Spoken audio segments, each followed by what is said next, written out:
नमस्कार मंडळी, श्री स्वामी समर्थ. आज आपण आलो आहे बारामती शहरात ललबिगे या परिसरात असणाऱ्या श्री ज्योतिबा यांच्या मंदिरामध्ये.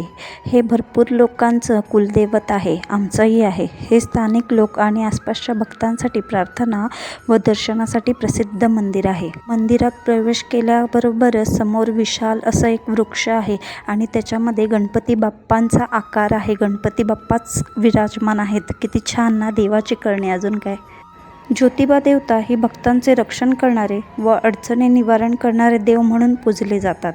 मंदिरात नियमित पूजा, आरती व दर्शन होत असते. ज्योतिबा देवांची लोकप्रिय परंपरा मुख्यतः कोल्हापूर जिल्ह्यातील ज्योतिबा डोंगरावर असलेल्या प्रसिद्ध मंदिराशी जोडलेली आहे.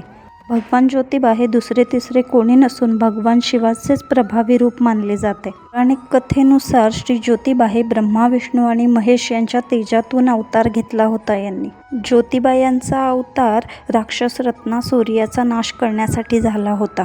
मंदिरात मोठ्या वार्षिक मेळा व यात्रा आयोजन होत असतात, जिथे लाखो भक्त गुलाल उधळतात व भजन कीर्तन करून ज्योतिबांच्या भक्तीत दंग होतात.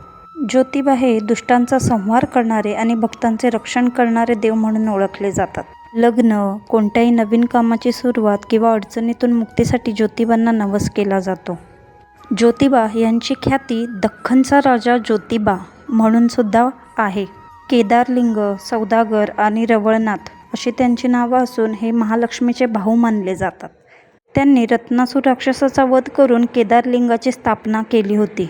मंदिराच्या आजूबाजूचा परिसर खूपच छान आणि निसर्गरम्य होता. अर्थातच कुठल्याही मंदिरात गेल्यावर मनःशांतीही मिळतेच माणसाला. मला पण व्हिडिओ आवडली असेल तर चॅनलला